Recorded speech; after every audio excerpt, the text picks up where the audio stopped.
আমাদের সমাজে প্রচলিত আছে সন্তান নিজের পায়ে দাঁড়ানোর আগে বিবাহ দেয় না বাবা মা, কিন্তু এই বিবাহ না দেওয়ার কারণে নানান অন্যায় কাজে লিপ্ত হয়ে যায় ছেলে মেয়েরা।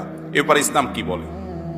সব জায়গায় এই প্রশ্ন, শুধু যুবকদের আর্তনাদ, আহাজারি, মুরব্বীরা বোঝে না।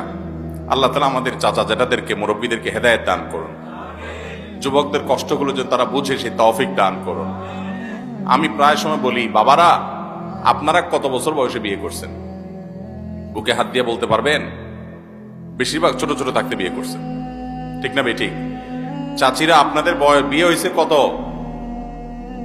যা দেখেন বেশিরভাগ চাচি জিরিদের বিয়ে হয়েছে 12, 13, 14 বছর বয়সে, ঠিক না বেঠিক?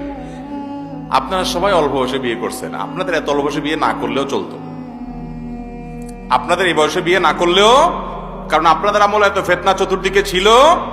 আরে এখন যত ফিতনা, যুবকরা নিজেদের চরিত্র বাঁচাতে পারে না, চতুর্দিকে তাদের উপরে ফিতনা মাথার উপরে এসে পড়ে। এখন আপনার চাইতে আরো আর্লি তার বিয়ে দেওয়া উচিত, যদি তার চরিত্র হেফাজত করতে হয়। এজন্য মুরব্বীরা পায়ে দাঁড়ানো বলতে কি বুঝান বলেন? পায়ে দাঁড়ানো মানে কি? বলে যে আগে নিজের পায়ে দাঁড়াও তারপর বিয়ে দিব। আরে বাবা, সে কি আরেকজনের পায়ে দাঁড়াইছে? সে নিজের পায়ে দাঁড়াইছে না। এই পায়ে দাঁড়ানো মানে হলো গাড়ি বাড়ি করো, লাখ লাখ টাকা কামাই করো। ভালো করে শুনে রাখেন, স্ত্রীর মহারণা দেওয়া এবং কোনো মতে স্ত্রীর ডাল ভাত জোগাড় করার যদি ক্ষমতা থাকে, তাহলে সেই সন্তানকে চরিত্র হেফাজতের জন্য সে বিয়ের উপযুক্ত হলে বিলম্ব না করে তাকে বিবাহ দেওয়াটা অভিভাবকের কর্তব্য। আল্লাহ কোরআনে কারিমে ওয়াদা করেছেন। কি ওয়াদা দেখেন? আনকিহুল আয়ামা মিনকুম ওয়াস-সালিহিনা মিন ইবাদিকুম ওয়া ইমাইকুম ইন ইয়াকুনু ফুকারা ইউগনিহিমুল্লাহু মিন ফাদলি। আল্লাহ ওয়াদা করেছেন, তোমাদের ছেলে মেয়েদেরকে, অধীনস্থদেরকে বিয়ে দিয়ে দাও উপযুক্ত হওয়ার পর। তাদের যদি একটু টানাটানি থাকেও, পায়ে দাঁড়াতে যদি আধা পায়েও দাঁড়ায়, আল্লাহ রাব্বুল আলামিন বিয়ের বরকতে, বিয়ের কল্যাণে তাদের অভাব দূর করে দিবেন।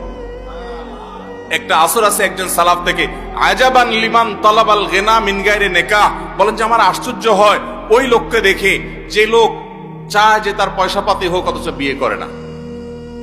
তাইলে বোঝা গেল যে বিবাহের মাধ্যমে আল্লাহ তাআলা বারাকা মুসলমানের জীবনে দান করেন। আমি আমার কথা বলতে পারি, আমার বিয়ের আগে স্যালারি ছিল খুব অল্প, ইনকাম ছিল খুব কম। মিরপুরে দারুল রশিদ মাদ্রাসায় পড়াইতাম, 2800 টাকা দিয়ে শুরু করছি, এরপরে বাড়ে 3000 টাকা হয়েছে। এক মসজিদে জুমা পড়াইতাম মিরপুর 10 নম্বরে, সেখানে পার জুমা 500 টাকা দিত, 4 জুমায় 2000 টাকা, এই হলো বেতন 5000 টাকা। কিন্তু বিয়ে করার পর আলহামদুলিল্লাহ সেটা প্রায় 4 গুণ বেড়ে গেছে। আল্লাহ তাআলা বারাকা দিয়েছেন।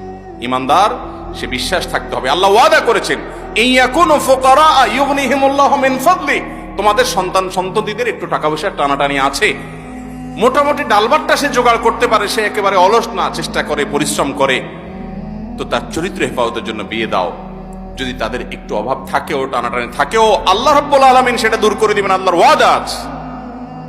অতএব অভিভাবকরা, বাবারা, আপনারা জানেন না আপনাদের অজান্তে ছেলে মেয়েরা কত গুনাহে লিপ্ত হয়ে যায়। মেয়েদের সাথে ফেসবুকে, অনলাইনে, অফলাইনে চ্যাটিং এর জেনা, চোখের জেনা, মনের জেনা, কথার জেনা, সরাসরি জেনা কতভাবে লিপ্ত হয়ে যায়। মনে রাখবেন, সে তো পাপিষ্ট হবেই তার পাপের কারণে। আপনি অভিভাবক, তাকে বিয়ে দিতে বিলম্ব করেছেন, আল্লাহর কাঠগড়ায় আপনি তার প্রত্যেকটা পাপের জন্য দায়ী হবেন, আসামি হবেন। আল্লাহ আমাদের মুরব্বীদেরকে হেদায়েত দান করুন।